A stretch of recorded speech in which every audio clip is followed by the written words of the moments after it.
جب گناہوں کی بیماری لگے تو اس کی شفا توبہ میں ہوتی ہے، اس کا حل اللہ کے حضور معافی مانگنے میں ہوتا ہے، پہچاننے میں ہوتا ہے کہ مجھ سے کہاں غلطی ہو گئی، کس جگہ جا کے کمزوری میں نے دکھائی۔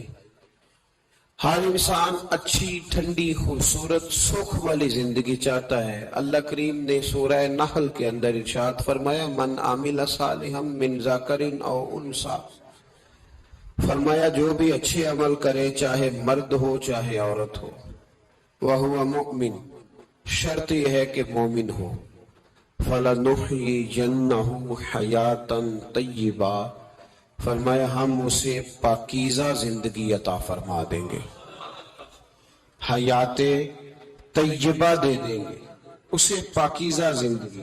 شرط کیا ہے؟ من عامل صالحا، نیک عمل کرے۔ کون سے عمل کرے؟ اٹھنا بیٹھنا، کھانا پینا، چلنا سونا جاگنا محتاط ہو اس کا، وہ نیکی کرے۔ قرآن پاک کے لفظوں کے حسن پر غور فرمائیے گا، فرمایا فَلَنُحْيِيَنَّهُ حَيَاةً طَيِّبَةً، ہم ضرور اسے پاکیزہ زندگی عطا فرما دیں، صاف ستھری زندگی، معیاری زندگی، خوبصورت شب و روز، آئیڈیل زندگی جس کو لوگ کہیں گے، وہ والی زندگی اسے دیں گے۔ اور دوسرے مقام پر سورہ طٰہٰ کی آیت نمبر 124 میں فرمایا وَمَنْ أَعْرَضَ عَنْ ذِكْرِي، جو ہمارے ذکر سے منہ پھیرے گا، جو ہمارا کھا کے چہرہ کسی اور طرف کرے گا، جو چلے گا ہماری زمین پر لیکن توجہ کسی اور طرف ہوگی، آسمان کی چھت ہماری بنائی ہوئی لیکن اس کے خیالات کہیں اور ہوں گے، فَإِنَّ لَهُ مَعِيشَةً ضَنْكًا، فرمایا ہم اسے تنگ زندگانی عطا کر دیں گے، اس کی زندگی تنگ ہو جائے گی، اس کی معیشت تنگ ہو جائے گی۔ گناہ زندگی کو تنگ کر دیتے ہیں، نیکی زندگی میں آسانی پیدا کرتی ہے۔ آپ کو اگر زندگی میں سکون چاہیے ہو تو آپ کسی غریب کی خدمت کر کے دیکھیں، اللہ کتنا سکون عطا کرتا ہے۔ آپ بڑے پاورفل بھی ہیں، بڑے طاقتور بھی ہیں اور بڑے باوقار بھی ہیں، لیکن کسی کو گالی دے کے آپ کا دل کبھی ٹھنڈا نہیں ہوگا، تکلیف ہوگی، اس کے اندر آزمائش ہو۔ ڈاکٹر ریسرچ کرتے ہیں، ڈاکٹر وہ کہتے ہیں گناہ کرنے سے آدمی جسمانی طور پر کمزور ہوتا ہے،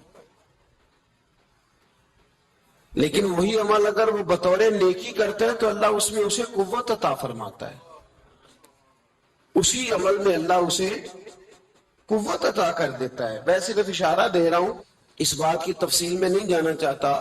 میرے عزیز یہ یاد رکھیں کہ نیکی آپ کو سکون دے گی، نیکی آپ کو ٹھنڈا کرے۔ اللہ تبارک و تعالیٰ نے قوموں پہ عذاب نازل کیا اور قرآن مجید فرقان حمید نے ان قوموں کے تذکرے بیان فرمائے۔ بھائی کس لیے بیان کیے؟ کہ ہم عبرت حاصل کریں، ہم یہ غور کر لیں کہ یہ کام ہم نے نہیں کرنا، اس کام سے ہم نے بچنا ہے، ہم نے غور کرنا ہے کہ یہ چیز ہمارے اندر۔ لوگ کہتے ہیں نہیں جی نہیں، ہم پہ یہ عذاب نہیں آئے گا، بالکل نہیں آئے گا، اس میں شک نہیں۔ پر اللہ نے بیان کس لیے کیا تھا؟ بیان کیا قرآن مجید معاذ اللہ کسی ایسی چیز کا بیان کرتا ہے جس کی ضرورت نہ ہو؟ قرآن پاک نے ایک ایک حرف ایسا بیان کیا جس کی مسلمان کو ضرورت تھی۔ قوم نوح کا ذکر فرمایا قرآن پاک نے، حضرت نوح علیہ السلام کی قوم کو حضرت نوح علیہ السلام نے 1500 سال سمجھایا ہے۔ 15، کچھ لوگوں نے 950 سال لکھا ہے نا، اعلیٰ حضرت نے لکھا ہے 1500 سال عمر ہوئی حضرت نوح علیہ السلام۔ اللہ تعالیٰ بندے کو جلدی سزا نہیں دیتا، بلکہ قرآن مجید میں ایک جگہ رب کریم اس طرح بھی فرماتا ہے کہ جب بندے مجھے بھول جاتے ہیں تو میں ان کے لیے نعمتوں کے دروازے کھول دیتا ہوں۔ بندہ سمجھتا ہے کہ میں کچھ تو ہے نا کہ میرے اندر کہ میں جدھر جاتا ہوں خیر ہی خیر ہو جاتی ہے، وہ سمجھتا ہے کہ میری عقل ہے، حالانکہ اللہ اسے ڈھیل دیتا ہے، اللہ اسے ڈھیل دیتا ہے۔ گناہوں کی سزا کے 3 طریقے ہیں۔ ایک ہے متنبع کرنا، تنبیہ کرتا ہے اللہ، بندہ متنبع ہو جاتا ہے، یہ اللہ کا بہت بڑا احسان ہوتا ہے۔ ایک ہوتا ہے مہلت دینا، اور ایک تیسرا ہوتا ہے اللہ خفیہ تدبیر کرتا ہے۔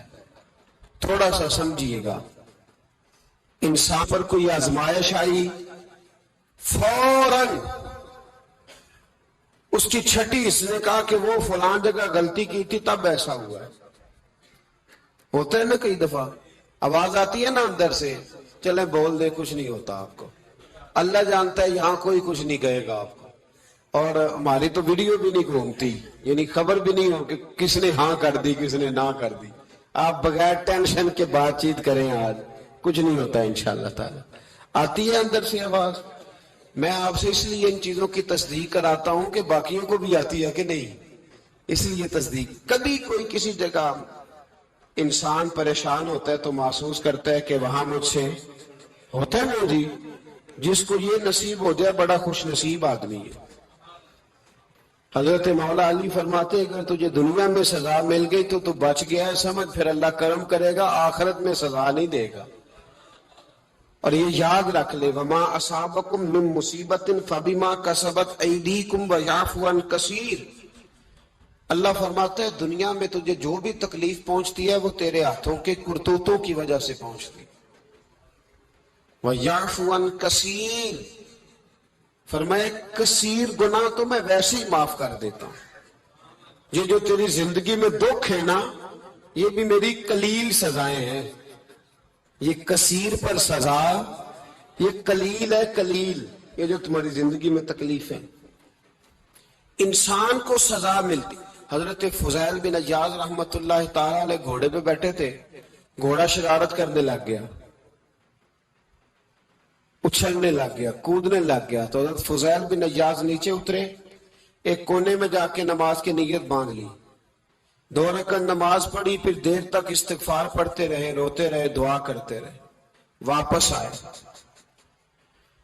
خادم عرض کرنے لگے حضور سمجھ نہیں آئی، گھوڑے نے تھوڑی سی شرارت کی، وہ بدکا ہے، آپ نے اس کو چھوڑا ہے اور چھوڑ کر کے آپ نماز میں لگ گئے۔ تو حضرت فضیل بن عیاض فرمانے لگے جب بندہ اللہ کی نافرمانی کرتا ہے نا تو جو چیزیں اس کی فرما بردار ہوتی ہیں وہ اس کی نافرمانی کرنے لگ جاتی۔ تو مجھے محسوس ہوا تھا کہ میں نے کہیں اللہ کی نافرمانی کی ہے، اس لیے ایسا ہوا ہے کہ میرے گھوڑے نے میری، تو میں توبہ کرنے لگا ہوں، اور اب دیکھتا ہوں بیٹھ کے بھلا کیا ہوتا ہے۔ میں نے سچی توبہ، حالانکہ مجھے یاد نہیں کہ میں کہاں بولا، پر کھری اور سچی توبہ کی۔ دوبارہ گھوڑے پہ بیٹھے تو گھوڑا بالکل صحیح ہو کے ساتھ چلنے لگ گیا۔ میرے بھائی جب یہ تنبیہ ہے اللہ کی طرف سے، یہ متنبع کیا جاتا ہے کہ تو بعد آ جا۔ بہت ساری جگہوں پہ انسان کو وقتی طور پر اگر سزا مل جائے، نبی پاک علیہ السلام کی خدمت میں ایک صحابی آئے، بات مضبوط کر دوں، واقعہ سنایا ہے نا تو کچھ لوگ سمجھتے ہیں کہ یہ واقعہ ہے، تو میں ایک حدیث پاک امام بہقی کی لکھی ہوئی عرض کرتا ہوں۔ نبی پاک علیہ السلام کے ایک صحابی آئے اور ان کا سر پھٹا ہوا تھا، خون بہ رہا تھا۔ سرکار نے فرمایا کیا ہوا؟ عرض کی حضور ایک عورت جا رہی تھی، میری نظر پڑی، ابھی نظر پڑی ہے کہ میرے آگے ستون آ گیا تو میرے سر پہ لگ گیا۔ نبی پاک صلی اللہ علیہ وسلم نے فرمایا تیرے لیے خوشخبری ہے، اگر دنیا میں تیری غلطی کی تجھے سزا ملی ہے تو پھر رب تجھے قیامت میں سزا نہیں دے گا۔ پھر اللہ قیامت میں سزا، بعض گناہ ایسے ہیں جن کی یہاں بھی سزا ملے گی اور وہاں بھی ملے، لیکن میرے بھائی پہلی بات یہ ہے کہ اللہ تعالیٰ اس غلطی کی یہی سزا دے لے، اور دعا فرمائے اللہ تبارک و تعالیٰ یہاں بھی معافی عطا فرمائے، وہاں بھی معافی عطا فرمائے، اللہ درگزر ہی فرمائے۔ لیکن میرے بھائی ایک تو یہ سزا، ایک سزا یہ ہوتی ہے کہ انسان جب گناہ کرنے لگتا ہے تو اللہ نعمتوں کے دروازے کھولتا ہے، مہلت دیتا ہے۔ 500 سال تک فرعون کو مہلت دی، کتنے؟ یہاں جو 5 سال حکومت کر لیتا ہے وہ کہتا ہے سب سے قابل میں ہی ہوں، مجھے مہلت جو ملی ہوئی ہے۔ 500 سال مہلت دی اللہ تعالیٰ نے، اور فرعون کی قوم پر پتہ عذاب کس طرح کے آئے تھے؟ ٹڈیاں مسلط کر دی اللہ نے۔ یہ گھومتی نہیں چھوٹی سی، ہم اپنی زبان میں اس کو کچھ لوگ مختلف ناموں سے یاد کرتے ہیں، کوئی مکڑی کہتا ہے، کوئی کچھ کہتا ہے، مسلط کر دی جاتی نہیں۔ ان پر بنی اسرائیل کے ان مقابل جو فرعون کی قوم تھی، ان پر الزام اس طرح کا عذاب آیا کہ مینڈک مسلط کر دیا اللہ تعالیٰ۔ برتن کھولتے تھے، اندر مینڈک نکلتا تھا، دنیا کی ہر دوائی استعمال کرتے تھے لیکن مینڈک نکل آتا تھا۔ تھوڑا سا سمجھا کریں چیزوں کو، ہمارے رنگ نہیں زیادہ گورے کہ ہم پر عذاب نہیں آتا۔ کوئی بہت زیادہ اللہ تعالیٰ معاف فرمائے دولت نہیں جمع کرا بیٹھے شاہی خزانے میں کہ ہم سے پوچھا نہیں جائے گا۔ یہ مہلت ہے، مہلت کو مہلت سمجھو۔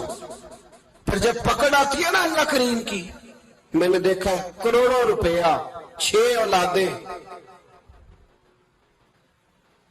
ایک شخص کے بچے باہر سے آ رہے تھے، وہ بندہ بیمار تھا، مجھے کہنے لگا حضرت جی دعا کریں میں ان کے آنے سے پہلے مر جاؤں ورنہ آ کے مجھے مار دیں گے، دعا کریں۔ اتنی بے سکونی، کروڑوں روپیہ پڑا تو یہ عذاب نہیں؟ کوئی ضروری ہے کہ پتھر برسیں گے تو سمجھ آئے گی؟ یہ جو سگا بیٹا بوڑھے باپ کے قریب سے گزر جاتا ہے، سلام نہیں لیتا تو اس کو عذاب نہیں سمجھتے؟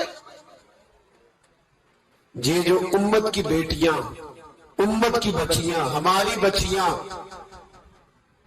1 سال کے اندر 75,000 ہزار بچی ایک ڈویژن سے بھاگ کے شادی کر رہی ہے، اور ایک صوبے سے، تو اس کو آپ اللہ کا عذاب نہیں سمجھتے؟ یہ معمولی بات ہے؟ نہیں ہمارے رنگ ہو رہے ہیں، ہم بڑے سمارٹ ہیں۔ 1500 سال مہلت دی نوح علیہ السلام کی قوم کو۔ کتنے سال؟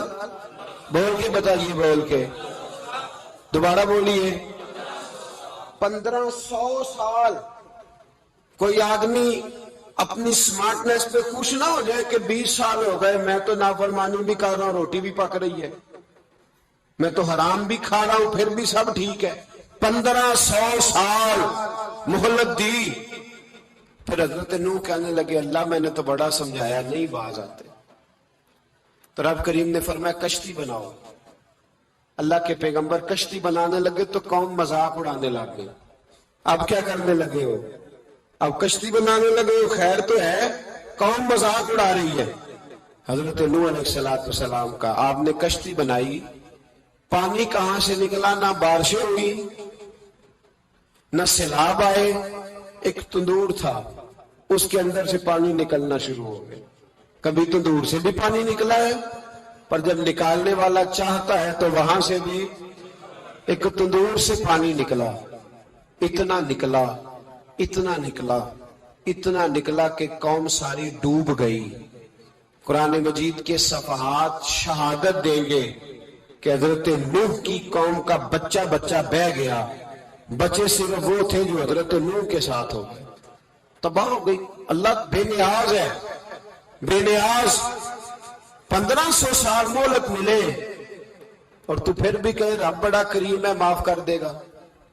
1500 سال تجھے گنجائش دے اور تو کہے کوئی نہیں، بات معافی ملنی چاہیے ابھی بھی۔ میرے بھائی، حضرت صالح علیہ السلام کی قوم، حضرت صالح نے تبلیغ شروع کی تو کہنے لگے پہلے معجزہ دکھاؤ۔ جی آج تو نہیں لوگ معجزے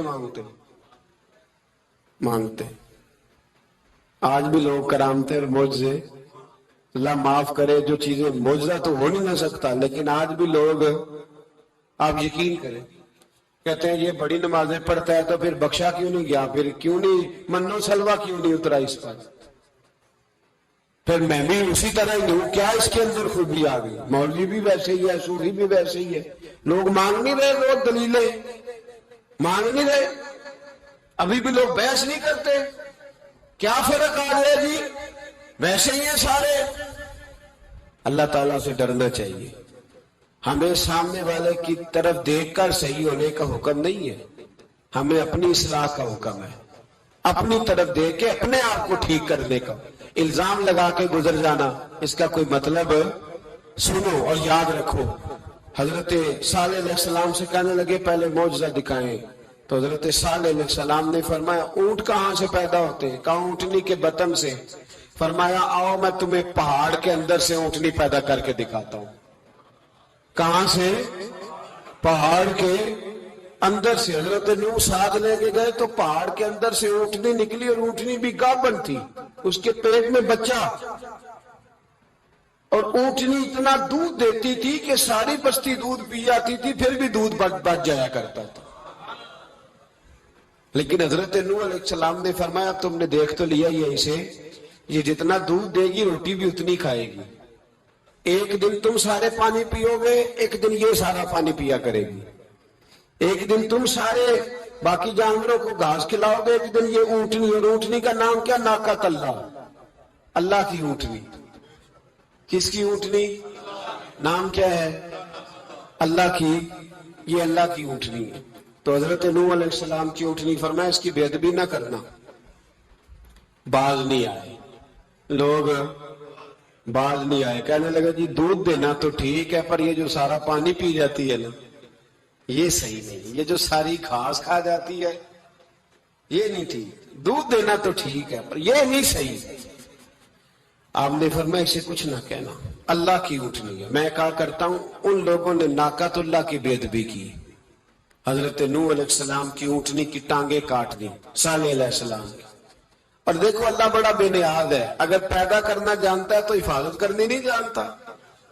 لیکن رب کریم نے فرمایا نہ کرنا. انہوں نے ان کے پیر کاٹ دیے, کانوں پہ چھریاں لگائیں. اونٹنی جب مر گئی, اونٹنی اللہ تبارک و تعالیٰ کی اونٹنی جب مر گئی تو حضرت صالح علیہ السلام کی قوم پر رب کریم نے زلزلہ بھیجا. اذا زلزلت الارض زلزالہا, جب زلزلے آئیں گے اور جب ان کا زلزلہ آنا زلزلہ آتا ہے نا, کیا کرتی ہے قوم؟ لا الہ الا اللہ, لا الہ لا الہ الا اللہ, کلمے جاری ہو جاتے. بلکہ ایک دفعہ ایسا بھی ہوا کہ مسجدوں میں اعلان ہونے لگے زلزلہ آ رہا ہے. جو فجر کے لیے نہیں اٹھے زلزلے کے لیے وہ بھی اٹھ گئے. جن کا دعویٰ ہے نا میری سویرے آنکھ نہیں کھلتی, ان کی لگی نہیں کتنے گھنٹے, بعد میں بھی نہیں لگی. ٹی وی پہ اعلان ہوتے رہے کوئی نہیں آ رہا, سو جاؤ چپ کر کے. لیکن آنکھ لگی. موت سے تو ڈرتا ہے, اللہ سے ڈرتا ہی نہیں. موت کا خوف ہے, رب کا نہیں. زلزلہ آیا, ساری قوم تباہ ہو گئی. بتاؤ اگر ناقۃ اللہ کی گستاخی ہو تو اللہ ناراض ہو جاتا ہے, اور اگر اولیاء اللہ کی ہو, اگر اولیاء اللہ کی ہو تو رب ناراض نہیں ہوتا. شرم نہیں آتی لوگوں کو داتا صاحب کی بے ادبی کرتے, شرم نہیں آتی لوگوں کو غوث اعظم کی گستاخی کرتے, حیا نہیں آتی جنہوں نے دین پھیلایا ان کی بے ادبی. میں درد سے کہتا ہوں, رو کے کہتا ہوں, اور اگر کلیجہ پھٹ سکے تو میں دکھاؤں زخم کتنے. ایک حج کے موقع پر ایک بابا جی, اس سال 4,80,000 روپے کا پرائیویٹ حج تھا, اور بابا جی کی کیفیت کمزور تھی, بیچارے بیمار تھے. اس کے باوجود وہ گئے. بوڑھے آدمی, جاگ کے بیٹھیے, بزرگ, اور کتنی مشکل ہے وہاں منا, مزدلفہ, عرفات, طواف زیارت, کتنا مشکل کام ہے طواف زیارت کرنا, طواف وداع کرنا. کس کٹھن سے حج کیا, بڑھاپے میں پیسے بھی لگائے. اور جب وہ روضہ رسول پہ گئے صلی اللہ ہو, اور انہوں نے جا کے نبی پاک صلی اللہ علیہ وسلم کے روضے کی طرف منہ کر کے درود شریف پڑھا تو ایک ملا نے اٹھ کے کہہ دیا تو مشرک ہے. تو میری روح کانپی. میں نے کہا تجھے شرم نہیں آئی, حیا نہیں آئی؟ اس کی عمر دیکھ, کس بڑھاپے میں کہاں سے چلا, کہاں آیا. یہ مشرک ہوتا تو کسی مندر میں جاتا, یہ مشرک ہوتا تو کسی گرجے میں جاتا. یہ مشرک نہیں, یہ مومن ہے. اور یہ وہ والا مومن ہے جس کے سینے میں دل جب دھڑکتا ہے تو خالی دھڑکتا نہیں, ساتھ وہ محمد عربی پہ درود و سلام بھی پڑھتا ہے. شرم نہیں آتی لوگوں کو, اتنی بڑی گستاخی کرتے ہیں. جو روضہ رسول پہ آیا مشرک ہے. میں نے تو ایک مولوی کو صاف صاف کہا تھا, میں نے کہا اگر میں مشرک ہوں تو نکالو, مشرک کا داخلہ تو یہاں ویسے ہی منع ہے. شرم نہیں آتی اپنی زبان کا ایک پاس کرو کچھ. اتنا ظلم, اتنی بڑی فرقہ واریت امت میں, اتنا امت کو تقسیم کرتے ہو, تمہیں شرم نہیں آتی. جہاں سے اتحاد کا پیغام دینا چاہیے وہاں سے تم لوگوں کو فرقے کا پیغام دیتے ہو، ایک مقصود فرقے کی تبلیغ کرتے ہو۔ خدا را تو میں کہہ رہا ہوں ناقت اللہ کی بے ادبی پہ عذاب آتا ہے تو اولیاء اللہ کی بے ادبی پہ نہیں آتا۔ داتا صاحب ساری دن کی تبلیغ کرتے رہے، ایک آدمی نے اٹھ کے کہہ دیا جناب وہ تو شرک کا اڈا ہے، تو رب کریم ناراض نہیں ہوتا ان باتوں سے؟ ہمیں خیال کرنا چاہیے، اللہ سے ڈرنا چاہیے، ان چیزوں سے عذاب آتا ہے اور آ رہا ہے۔ اللہ تعالی ہمیں محفوظ فرمائے۔ اللہ ہمیں اس سے، قوم لوط پہ بھی عذاب آیا، ہم جنس پرستی، مرد مردوں سے بدکاری کرتے ہیں۔ حضرت نوح نے سمجھایا کہ یہ کام درست فطرت کے خلاف ہے، یہ کام درست نہیں۔ جب انسان یہ کام کرتا ہے تو زمین اور آسمان کانپتے ہیں۔ اب میں کیسے کھول کے بتاؤں، میرے پاس اعداد و شمار ہیں کہ پاکستان کے اندر اس کام کی کیفیت کیا ہے اور کس طرح کر کے لوگ، میں تو رونا روتا رہتا ہوں داڑھی کا۔ لوگ کئی دفعہ کہتے ہیں حضرت صاحب پہلے بھی آئے تھے تو داڑھی کی بات، پھر بھی آئے تو داڑھی کی بات، تو میں رونا روتا ہوں۔ اس لیے روتا ہوں کہ جو کلین شیو نوجوان ہوتا ہے وہ امرد کے حکم میں، اس پر وہی حکم لگتا ہے جو عورت پہ لگتا ہے۔ اس کے ساتھ مرد کا اٹھنا بیٹھنا اسی طرح ناجائز ہے جس طرح عورت کے ساتھ۔ حضرت جنید بغدادی رحمت اللہ تعالیٰ علیہ کے سامنے ایک شخص نے کہا وہ کتنا خوبصورت نوجوان جا رہا ہے، تو آپ فرمانے لگے تو حافظ قرآن نہیں؟ کہا ہاں۔ فرمانے لگے جا اپنے حفظ کی خیر بنا۔ وہ شخص کہتا ہے میں نے اس بغیر داڑھی والے کلین شیو نوجوان کو بری نظر سے دیکھا، مجھے قرآن پاک ہی بھول گیا، سارا قرآن پاک بھول گیا۔ اور کتنے سال میں دعائیں کرتا رہا، بیت اللہ کے طواف کرتا رہا، میں یاد بھی کرتا تو نہیں ہوتا۔ کیسے؟ اب تو ہمارا نعت کہاں بیوٹی پارلر سے ہو کے آتا ہے، ہم کسی اور کو کیا پیغام ہے؟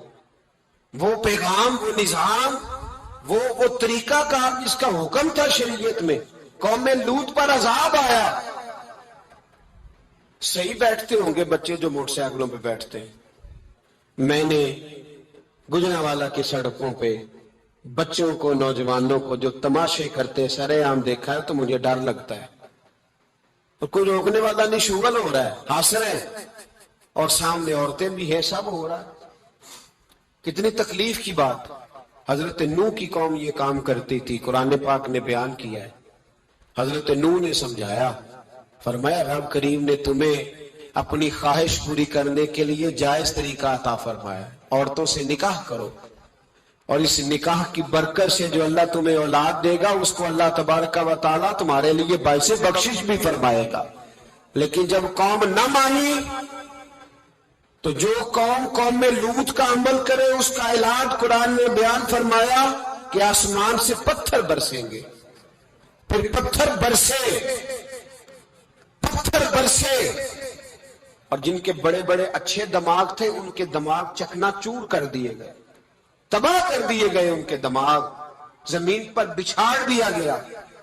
اللہ مہلت دیتا ہے، لیکن اس کا مطلب یہ نہیں کہ انسان توبہ ہی نہ کرے۔ حضرت شعیب علیہ السلام کی قوم پر بھی عذاب آیا، اس لیے کہ بددیانتی کرتی تھی، ناپ تول میں کمی کرتی تھی۔ میں نے کہا تھا شب قدر کی رات کہ یہ کوئی تماشا ہے کہ شب رات آئی تو ساری رات روتے رہے، یا اللہ معاف کر دے، یا اللہ معاف کر دے، رو رو کے چیخیں مار مار روئے۔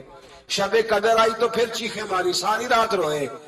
تو جس بندے کا پروگرام ہی نہیں سویرے بدلنے کا، دکان پہ بیٹھ کے پھر وہی ناپ تول میں کمی، پھر وہ اللہ تعالیٰ معاف کرے۔